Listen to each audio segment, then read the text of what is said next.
නමෝ බුද්ධාය පූජ්‍ය සද්දාසීල ස්වාමින් වහන්සේ විසින් සිදු කළ ඊ타මත් වටිනා දේශනාවක් අද මේ මව්වරුන්ගේ දිනයේදී අපි ශ්‍රවණය කරමු. අම්මගේ තාත්තගේ ආශිර්වාදේ කොච්චර ඕනිද? ඒකට පුංචි කරුණු කිහිපයක් කියන්න. දරුවෙක් කුසට ආවට පස්සේ පින්වත් දරුවනේ ආයේ දෙමව්පියන්ට ලෝකයක් නැහැ. ඊට පස්සේ අර අම්මා රස්නේ වතුර ටිකක් බොන්නේ නැහැ දරුවට හානියක් වෙයි කියලා. සීතල වතුර ටිකක් බොන්නේ නැහැ දරුවට දැනෙයි කියලා. හයියෙන් ගමනක් යන්නේ කුස හෙල්ලෙයි කියලා. නිදාගන්නේ නැහැ. එක ඉරියව්වෙන් ඉන්නේ එහෙට මෙහෙට පෙරලෙන්නේ නැහැ කුස පොඩි වෙයි කියලා. ඒ විදිහට ඉඳලා බොහෝම ආසාවෙන් දරුවෙක් බිහි කරන්න යනවා. දරුවනේ දරුවෙක් බිහි කිරීමේ විලි වේදනාව කියන්නේ සමහර අම්මලා මැරෙනවා. මම දැක්ක ඒක අටුවාවේ විස්තරයක් තියෙනවා. දරුවෙක් බිහි වෙන්න එන වේදනාව විලි වේදනාව මැරෙන්න තරම් වේදනාවක් ඇවිල්ලා තප්පරෙන් නැති වෙනවා කියනවා. ආයෙ මැරෙන්න තරම් වේදනාවක් එනවා කියනවා. සමහර අයට හිතෙනවා කියනවා අර වේදනාව ඇවිල්ලා නැති වෙන මොහොත නිවන වගේ කියලා. ඔය හැම කෙනෙක්ගේම අම්මා කෙනෙක් එක වින්දා. අපි කියමු සීස කරලා ගත්තා කියලා. මේ බඩ පළලා අත දාලා දරුවා ගන්නවනේ. මේ මැස්සෙක් මදුරෙක් කාපු වේදනාව හිතන්නකෝ. මුලා මතක කරන්න එපා. ඊට පස්සේ දරුවා ඉපදුනාට පස්සේ අර විඳපු ඔක්කොම දුක අමතකයිනේ අර මූණ දැක්කට පස්සේ. ඒ මෑණියෝ අම්මාය. ඒ දරුවාට ජීවී දුන්නේ තාත්තාය. ඇඟේ තියෙන රතු පාට ලී ටික සුදු පාට වෙනවා. මේක පුදුමයක්. ආශ්චර්යයක්. අద్භූත දෙයක්. දරුවට කෑ ගහ ගන්න බෑ. උගුරට මොනවත් ගිහිල්ලා නැහැ. කෑ ගහ ගන්න බැරි දරුවන්ගේ ඔබ කාගේත් මගේත් උගුර ඉස්සෙල්ලාම තෙත්තුනේ අම්මගේ කිරි ටිකෙන්. එහෙම තෙත්තුනාට පස්සේ ඒ කට හැදුනේ ඒ කතාව හැදුනේ අම්මා නිසා. කොච්චර කිරි බීලා ඇතිද? කල ගණන්. ඊට පස්සේ අම්මලා වැහැරෙනවා. දරුවෝ හැදුවාට පස්සේ මේ ලස්සනට ඉන්න අම්මලා වැහැරෙනවා. අම්මලාගේ තරුණකම නාගෙන දරුවෝ ඉපදුනේ. දරුවෙක් ඉපදුනා කියන්නේ අම්මට තරුණ කියන වචනේ නහලා දානවා. අපි කලේ. ඔයාලා තරුණකමට ආසයිනේ. ඊට පස්සේ මොකද උනේ? ඒ දරුවා බත් කවනවා ඉඳුල් කවනවා. මෙහෙම ගුලි කර කර කවනවා. කන්න නැතකොට උඩ බලපන් අන්න බබෝ කුරුල්ලෙක් කියලා කට අරගෙන උඩ බලනකොට කටට දානවා. මෙහෙම අත ගුලි කරලා කටට කවපු බත් කටවල් ගාන දරුවනේ නුඹලට ගණන් කරන්න බෑ. කොච්චර ගණන් ඉගෙන ගත්තත් පුළුවන් නම් අම්මා කවපු බත් කටවල් ගාන ගණන් කරලා කියන්න. දැන් ඔය කටවල් වලින් බැනපල්ලා අම්මලාට. ඒ කර්මේනව අන්න නැහුණා.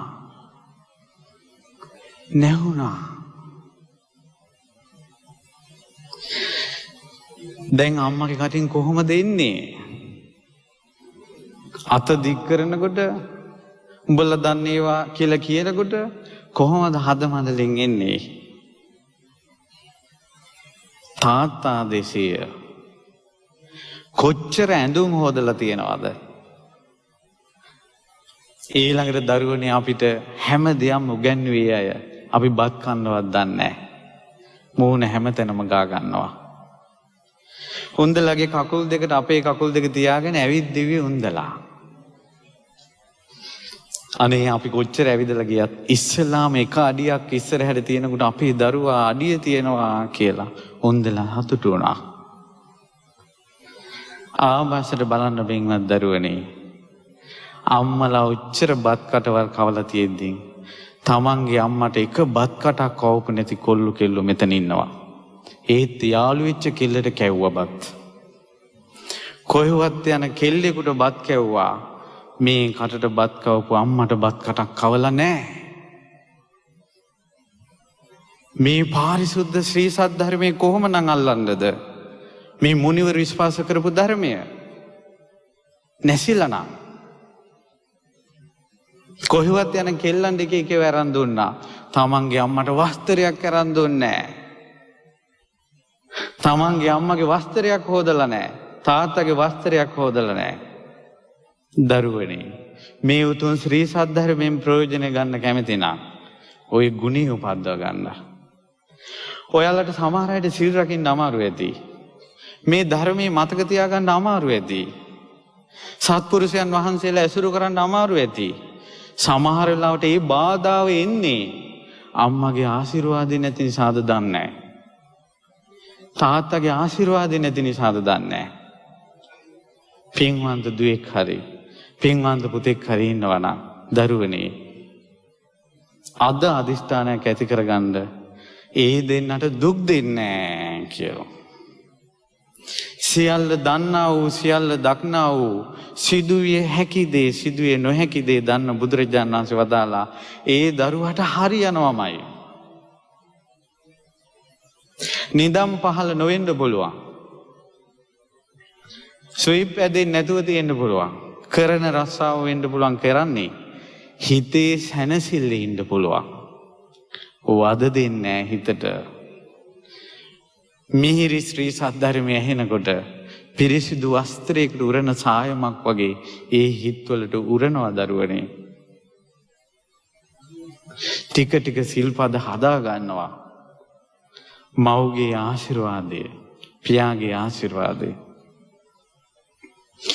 ඔය කැම්පස් වල ළමයි ඉන්නවා උපාධි ප්‍රදානයේදී අම්මා තාත්තා ගෙන්නකට යන්න කැමති නැහැනේ අර නාකි දෙන්න කියලා. මෙහෙමත් ලෝකයක්. රස්සාවක් කරලා පඩිය අතට ගන්නකොට වදපු අම්මා තාත්තා මතක් වෙන්නේ නැති කී දෙනෙක් ඉන්නවද? අකුරු කරවපු ගුරුවරු මතක් වෙන්නේ නැවන්න දැන් කියනකොට මතක් වුණේ අපිටත් ගන්නපු ගුරුවරු ඉන්නවා කියලා. මුල නහගෙන නම් දරුවනේ පෙරහීමක් මිසක් දියුණුවක් නෙවෙයි. ඒ නිසා ඔබද අපි කරා ආවත් නැතත් අද අදිෂ්ඨානයක් ඇති කරගන්න අම්මට වද දෙන්නේ නැහැ කියලා. තාත්තට වද දෙන්නේ නැහැ කියලා. ඒක නිසා තමයි ඉස්සර ගෙවල් වල කිව්වේ හොරෙන් පැනලා යන කෙල්ලන්ට හරියන්නේ නැහැ කියලා. ගින්දර නිසා. නමුත් ඉතින් දේශ දෙවල් තිබ්බත් අම්මලා ආයේ බාර ගන්නවා. බාර ගත්තට ආපු සාබේ වදිනවා. අඳුරක් තියෙනවා ජීවිතවල. ඒ නිසා හැදෙන්න දරුවනේ පුළුවන්. ඒ නිසා තමන්ගේ මව්ට පියාට වරදක් වෙලා තියෙනවා නම් සමාව අරන් ආදරෙන් ඉන්න. හිමීට හදාගන්න. ඔවුන් අපිව සමහර වෙලාවට සමහර ළමයි ප්‍රතික්ෂේප කරන දෙමව්පියන්. ඒ මොහොතේ මෙසේ සිතන්න. පින්වත් දරුවනේ අම්මගේ තාත්තගේ ආදරේ ලබන්න පිනක් තියෙන්න ඕන. සංසාරේ තමන් වැරදි කාමසේවනය කළා තියෙනවා නම් හදිහෝනියම් කළා දරුවන්ගෙන් දෙමව්පිය වෙන් කළා තියෙනවා නම් ඔවුන් සසරේ ඉපදෙද්දී අම්මගේ ආදරේ ලැබෙන්නේ නැහැ. තාත්තගේ ආදරේ ලැබෙන්නේ නැහැ. ඒ අයට වෙන ගෙවල් වල හැදෙන්න වෙනවා. ඒ දෙමව්පියන්ගේ වැරද්ද නෙවෙයි තමන් සංසාරේ කරපු දේ. තමන්ගේ කර්මයේ දෙස බලා දෙමව්පියන්ට අදෝනා නගන්න නැතුව සැලකිය යුතුයි. ඒ බුද්ධ වචනයයි. අපටද කල්යාණ මිත්‍ර ඇසුර නිසා මේ ධර්මයේ ඇහිලා මේ ධර්මයේ ටිකක් කියවගෙන යනකොට කල්පනාවට ආවා මගේ අම්මයි තාත්තයි මං කුණු කාණුවේ දාලා ගියා කියන්නකෝ. මට මහාන වුණාට පස්සේ අන්න අර ඉන්නේ උඹගේ අම්මා තාත්තා උඹ කුණු කාණුවේ දාලා ගියේ කියලා මට නම් හිතේ චකිතයක් නැහැ. ඒ ඇත්තන්ට හදවතින්ම වඳින්න. මා නිරේට යන්න දෙන්නේ නැතුව പ്രേත ලෝකෙට යන්න දෙන්නේ නැතුව තිරිසන් ලෝකෙට යන්න දෙන්නේ නැතුව මට මනුස්ස ලෝකෙට එන්න කුසක් හැදුවා. ඒ නිසා මා මේ ධර්මයේ කියනවා එනිසා සත්පුරුෂයෝ මුණ ගැහුණා. ඔබට මොනවත් නැතත් ඉදිරියට විනාශ වෙන ලෝකේ විනාශය නවත්තන්න බෑ. නමුත් ඔබගේ සත්මුතු පරම්පරාවට නොලැබුණ දායාදයක් ඔබට දැන් ලැබිලානේ. මේ විදිහට උතුම් සත්පුරුෂයන් වහන්සේලා පෙරටු කරගෙන බණක් අහන්න මනුස්ස ලෝකයට උපද්දපු දෙමව්පියන්ට අද ඉඳලවත් ණය ගෙවපල්ලා. අපිට සංසාරේ තියෙන කර්ම ඇති. ආය කර්ම රැස් කරගන්න එපා දරුවනේ. බුදුරජාණන් වහන්සේ වදාලා මව්පියන්ගේ අනුකම්පාවෙන් හද මණ්ඩලෙන් එන